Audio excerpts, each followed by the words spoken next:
Hi, everyone. So it's now the fifth week of the semester. So that puts us about a third of the way through it. Uh, so I will look at your narratives over the over this upcoming week, and I will have those graded hopefully by the end of the week, so you'll have an idea of how well you did. Um, I hope you had a great weekend. I hope you enjoyed the extra day off yesterday. Uh, if you were like on campus or anything like that. And I hope you enjoyed your Super Bowl weekend. I hope that you enjoyed the game or enjoyed the halftime festivities or enjoyed whatever it was that you enjoyed about that game. So, what are we doing this week? We're starting something called a compare contrast essay. And of course, um, you'll have 2 weeks to complete it, but don't wait till the last minute, right? In fact, some of you are required to do a first draft anyway, and you know who you are. So, what a compare contrast essay does is it takes a look at two different things. It looks at the similarities, which is where we compare, and it looks at the differences, which is where we contrast. And so sometimes things that seem very similar may have more differences than you think, or things that may be a little bit you thought were totally different have more similarities than you think. So the uh, purpose of this is to look at these differences and look at these similarities and explain why they're important. The best compare and contrast essays, as your reading will tell you, uh, look for surprising similarities or surprising differences, things that aren't so obvious. So think about that while you're writing it. I do have a list of possible topics in my instructions. I think I've listed 33 or 34 possible topics. If you still can't find anything out of those, then come up with anything you can do with a comparison and a contrast. So, but I think I've covered enough ground to uh, to do the to give you something that you want to write about, and also you, like I said, you're not limited though. So if you want to compare Tom Brady to Patrick Mahomes, say, especially after the game, then you could do a compare and contrast between those two guys. And I think one of my topic choices is compare two athletes.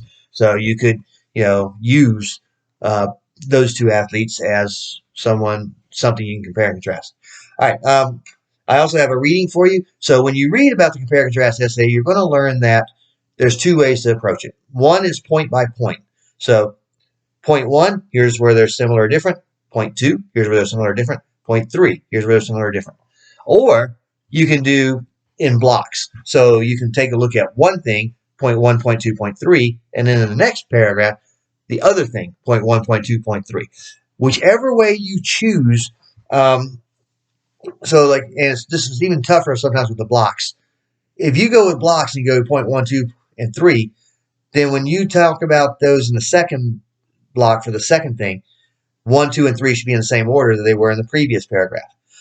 Or another mistake I see people making is that they'll say three things about one thing here, but the three things that they talk about for the other thing have nothing to do with the 3 points that they made in the first one. So make sure that you compare and contrast. The comparisons and contrasts make sense. So I bring that up also because not only can you choose whether you want to do point by point or whether you want to do blocks. This week's reading I got for you by Howard Zinn on the Untold Truths About the American Revolution is a point by point. And what Zinn is going to do in this essay is he's going to say, hey, we've been taught this about the American Revolution and our founding fathers. Reality is that. And he's going to say, um, you know, things like, not everybody was rah rah for breaking from the king, right? There were people called Tories that wanted to stay loyal to the British crown rather than breaking off and forming their own country. You're going to find out that the United States colonists had a hard time putting an army together to fight against the British. Britain was considered a superior military force at the time, and nobody wanted to go die fighting against that major army or that navy for that matter. So I think you're going to find an interesting reading from a historical standpoint, but pay attention to how he says, okay, point one, here's what you've been taught, here's the truth. Point two, here's what you've been taught, here's the truth. Point three, here's what you've been taught, here's the truth. And so that'll be something I think that you will enjoy, and maybe it will have you questioning other history books and other things your history teachers taught you to. So this week we begin the compare and contrast read the Howard Zinn reading as well. And if you want me to look over an early draft, some of you have to submit it in the English support class anyway. And if you don't, just email it to me and we'll go from there.